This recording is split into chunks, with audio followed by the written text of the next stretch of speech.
cardio, aerobic exercise, strength training, bodybuilding, weight training, resistance training, powerlifting, crossfit, HIIT, stretching කතා කරමු අද video. සාදරයෙන් පිළිගන්නවා තවත් අලුත් වීඩියෝ එකකට. මේ වීඩියෝ එකෙන් කතා කරමු එක එක ව්‍යායාම ක්‍රම සහ ඒ ව්‍යායාම වලින් අපිට එක්ස්පෙක්ට් කරන්න පුළුවන් මොන වගේ අවුට්කම් එකක්ද කියලා.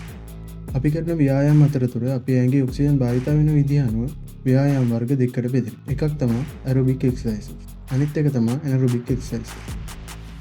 aerobic exercises මේ ව්‍යායාම වලදී ඔයාගේ ශරීරය ඔක්සිජන් උපයෝගී කරගෙන ප්‍රධාන ශක්ති ප්‍රභේය විදියට කාබෝහයිඩ්‍රේට් සහ මේදේ භාවිතා කරනවා. මේ ව්‍යායාම වල ඉන්ටෙන්සිටි එක low නැත්නම් moderate pace එක තමයි සිදුවෙන්නේ. ඒ වගේම වැඩි වෙලාවක් එකම තීව්‍රතාවයෙන් සිදු කරන ව්‍යායාම වර්ග. මේ ව්‍යායාම කරන අතරතුර ඔයාගේ හෘද ස්පන්දන වේගය සහ ශ්වසන වේගය සාමාන්‍ය මට්ටමට වඩා ඉහළ මට්ටමක දිගු වේලාවක් පවත්වා ගැනීම සිදුවේ. මේ මගින් හෘද වස්තුවද ඇතුළුව ශරීරයේ මාංශ පේශි වලට රුධිර සැපීම වැඩි වෙනවා. මේ ව්‍යායාම වලින් endurance තමයි මූලිකවම බලාපොරොත්තු වෙන්නේ. aerobic ව්‍යායාම වලින් ශරීරයේ මේද දහනය, රුධිර කොලෙස්ටරෝල් සහ සීනි මට්ටම අඩු කිරීම, රුධිර පීඩනය අඩු කිරීම, ශරීරයේ බර පාලනය කිරීම, රුධිර සංසරණ පද්ධතිය ආශ්‍රිත රෝග වලින් ආරක්ෂා කිරීම සහ හෘද වස්තුවේ සෞඛ්‍යය වැඩි කිරීම සිදු කරනු ලබනවා. මේ සඳහා උදාහරණ ලෙස ඇවිදීම, jogging, cycling, moderate pace එකකින් දිවීම, පිහිනීම, dancing, boxing, කඳු නැගීම, treadmills, elliptical, stair climber වගේ උපකරණ භාවිතයත් ගන්න පුළුවන්.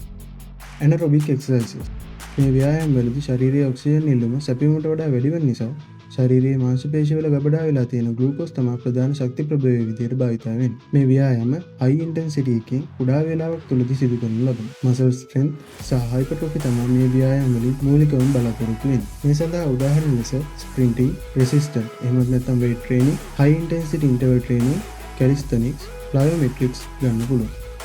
CrossFit එතකොට CrossFit කියන්නේ මොකක්ද? CrossFit ව්‍යායාම වලදී මේ aerobic exercises වගේම anaerobic exercises කියන වර්ග දෙකම මාරුවෙන් මාරුවට සිදු කරනු ලබනවා.